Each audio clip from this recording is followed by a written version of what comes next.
Ok, gracias, Gabor. ¿Me escucha ahí? ¿Me escuchan ahí? Bueno, con un cordial Sí se saludo escucha. nuevamente para todos los... eh, ok, gracias. Un cordial saludo para todos nuestros amigos, hermanos, académicos, personal de la ANUR y todos los que nos acompañan en este día. He querido tratar de, también el manejo del tiempo, de precisar lo que hemos vivido este último año, un año pandémico, un año con muchas dificultades a través del trabajo defensorial, el trabajo del OSMEN aquí en esta zona, en este territorio.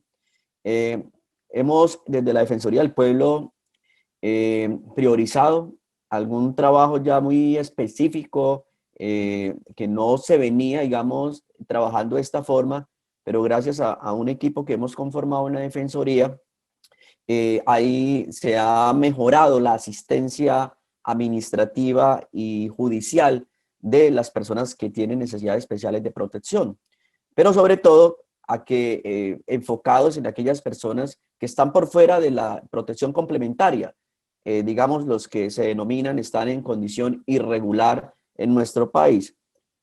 Y pues esto pues tiene un contexto ya, no me voy a extender acá mucho, pero Mauricio dio gala de explicar que las cifras pues son muy variables, hay diferentes fuentes, pero digamos que nosotros aquí en Frontera manejamos un contexto de que octubre del 2020 hay alrededor de 1.717.352 venezolanos, de los cuales alrededor de 1 millón están de manera regular y 770.000 de forma irregular.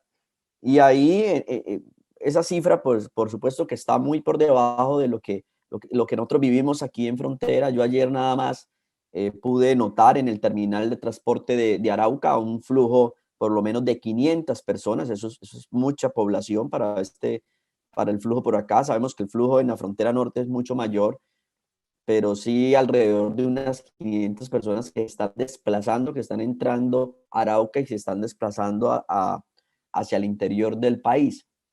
Eh, Arauca y Colombia pues tienen las fronteras cerradas con el hermano país venezolano, pero eso no, digamos, ha impedido que se siga recibiendo a los hermanos venezolanos que quieren pasar a los demás países, quieren ir al interior y muchos que se están quedando en esta zona de frontera. Y este es un fenómeno que se da porque realmente es muy fácil pasar la frontera, son más de 2.000 kilómetros de una frontera que es imposible controlarla.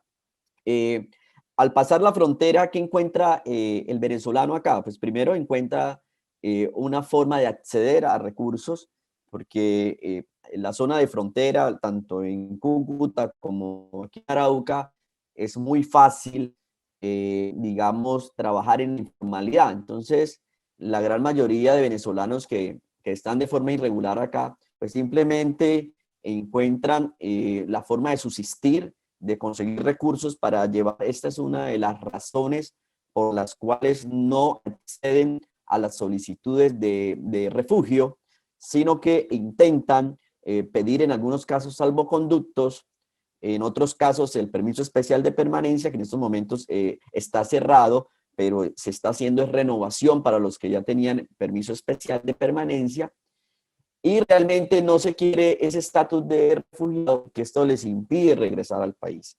Y lo que se busca es tener de algún modo subsistencia, conseguir recursos, abastecerse por unos días, algunos por algunos meses, y volver al país con esos recursos y sin ningún inconveniente. Entonces, de ahí que la protección complementaria se ha vuelto un mecanismo idóneo, un mecanismo efectivo para garantizar, digamos, los derechos fundamentales de los migrantes que están en condición de necesidad especial de protección. Eh, hemos, como las cifras lo dicen, alrededor de 1 millón cuentan con esta protección especial. ¿Y esto qué les permite? En la práctica, pues les permite tener a sus hijos en el sistema oficial de educación, les permite también acceder a la oferta institucional y algo que es muy relevante, les permite el acceso al régimen subsidiado de salud en las mismas condiciones de los colombianos, de los nacionales.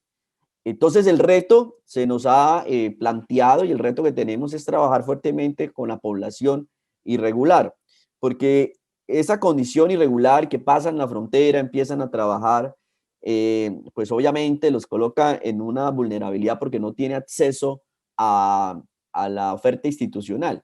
Y esto se siente es cuando llega la enfermedad, cuando llega la urgencia de atención en salud. Digamos que de 100 tutelas o acciones de amparo que recibo yo, que me asignan a mí, aproximadamente el año pasado fueron alrededor de unas 100 de venezolanos irregulares. Digamos que 98 fueron para lograr protección inmediata, una medida provisional para que se le atienda su urgencia. Y uno o dos casos solamente llegan por otros asuntos, de pronto alguna violación al derecho de petición o otro tipo de circunstancia, pero realmente casi que el 100% es la necesidad de atención de urgencias en salud y, como lo ha dicho la Corte ahora, que lo voy a explicar, una atención de urgencias extendida. Pues ya sabemos, no voy a entrar a repetir por el tema del tiempo, pues todos los protocolos, todos digamos, los compromisos internacionales que ha asumido el Estado colombiano en materia de protección internacional. Pero sí quiero hacer énfasis que todos los actos administrativos y de algún modo los decretos que se han expedido incluso en esta emergencia sanitaria, en lo que tiene que ver con migrantes, se ha hecho referencia que Colombia está aplicando la Declaración de Cartagena y que en ese sentido se busca siempre tener una mejor protección para aquellas personas que no acceden a la solicitud o no hacen la solicitud de refugio, sino que quieren es la protección complementaria, porque esto les permite estos efectos que les comenté anteriormente. Y los permisos especiales de permanencia, sí que en la práctica, lo que podemos nosotros notar aquí en frontera, han logrado tener un efecto muy importante y es precisamente lograr la materialización de la dignidad de las personas migrantes. Y lo digo porque si no hubiese sido con estos mecanismos de protección, pues hay otros ideales, ¿no?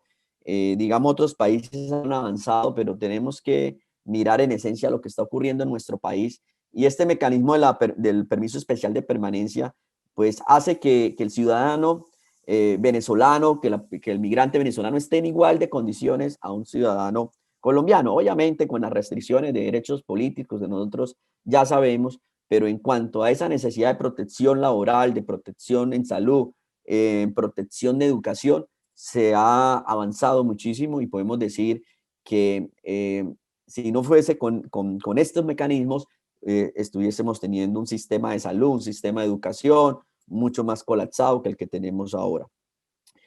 Bueno, yo quiero referirme a que la evolución del permiso especial de permanencia, pues ha, digamos, permitido que el migrante venezolano tome conciencia de las posibilidades que ha dado el Estado para regularizar su situación. Porque realmente cuando se hizo el registro administrativo de migrantes venezolanos con el ánimo de entregarles protección complementaria, podemos decir que pues, por lo menos un 30-40% de los que estaban en el país no hicieron el registro. Por miedo a represalias se hizo una campaña de desinformación, digamos que manifestando que quienes estaban en ese registro iban a ser deportados y en fin. Aquí en frontera, pues se sintió mucho ese rechazo. Sin embargo, universidades, las instituciones públicas, los organismos multilaterales, organismos humanitarios, todos trataron de lograr que ese registro fuera nutrido y efectivo para lo que es hoy en día lograr la protección. Y de hecho nos llegan muchas tutelas. A mí me ha tocado presentar tutelas, acciones de amparo para personas que de pronto se quedaron por fuera de este P, pero que llevan mucho tiempo ya viviendo en Colombia de forma irregular. Y cuando uno los entrevista y les plantea por qué no lo hicieron, pues básicamente la respuesta siempre es la misma. Creíamos que quienes estuvieran en ese registro íbamos a ser objeto de represión, íbamos a ser expulsados. Entonces, esa fue una de las grandes dificultades, la falta de información efectiva, asertiva, la falta de pronto de por parte de las instituciones, tanto públicas como privadas, hacer un mayor énfasis. Ahora se espera que viene una nueva ley de migración, no habrá tiempo para hablar de eso, pero Colombia ya aprobó una nueva ley de migración que insiste en la necesidad de ampliar la protección complementaria y da facultades ahora mucho más expeditas a Migración Colombia, que es la agencia migratoria en nuestro país, para que se adopten esas medidas y se regule y se amplíen estos permisos especiales de permanencia. Bueno, esto ya lo hemos dicho, la protección complementaria nos permite regular o lograr la regularización de los migrantes venezolanos, acceder a toda la oferta institucional y sobre todo la garantía de la no devolución. Pues si bien es cierto, muchos llegan, trabajan, están acá, pero están pasando nuevamente a Venezuela a llevar recursos, a llevar dólares, a llevar víveres. Eso no quiere decir que se haya eliminado el riesgo de muchos de ser capturados, otros ya Mauricio lo decía, que hay una intención de confiscar los bienes de todas estas personas que han salido. Entonces, sin embargo, esta posibilidad de trabajar, esta posibilidad de tener la oferta en educación, pues ha permitido una tranquilidad, dignificar a la persona, ha permitido de todas maneras que tengan también más contacto con las entidades que trabajamos humanitariamente. Y también los permisos especiales de permanencia ha logrado una mayor integración local, y esto es muy importante decirlo, digamos que ahí se ve reflejado uno de esos grandes ejes del Plan de Brasil, del cual hablamos en unos años anteriores, y es que se ha permitido una mejor integración local, y esto también parte de la no discriminación al venezolano. Hemos tenido unos brotes de xenofobia, que han estado muy arraigados también en la justicia, en el sector administrativo, es decir, en el sector gubernamental, pero esto lo hemos ido superando con educación, con trabajo, con más actores en cada una de las agencias del Estado. Quiero plantear que Colombia y la justicia constitucional ha desarrollado toda una línea jurisprudencial, una línea de sentencias que nosotros hemos tenido que hacer uso de ellas para garantizar, sobre todo enfocados en el derecho a la salud. Pero como lo decía, el ciudadano que está, el venezolano que está en forma irregular, pues no tiene ninguna posibilidad de ser atendido en el sistema de salud. Esto nos ha llevado a que sea la acción de tutela la que nos permita lograr esa protección de urgencias. En los últimos fallos que hemos logrado, esa protección o esa atención de urgencias ya se ha ampliado y se le ha denominado así precisamente una atención de urgencias extendidas. Entonces, en enfermedades, por ejemplo, que requieren tratamiento a futuro, enfermedades que le denominamos aquí en Colombia catastróficas o ruinosas, como el cáncer, como enfermedades que requieren de pronto un tratamiento de rehabilitación. Hemos tenido unos fallos de los jueces constitucionales que dan esa protección hasta por 6 meses. Y esto es una gran ventaja porque durante ese periodo de protección a través de la urgencia extendida, logramos también ayudarlos para que accedan a los salvoconductos que les permite seguir y les permite afiliarse temporalmente al sistema de salud subsidiado. Y por esta vía es que hemos salvado muchas vidas, por esta vía hemos también logrado que se dignifique al migrante y se les preste la atención que requieren aún estando en esta circunstancia.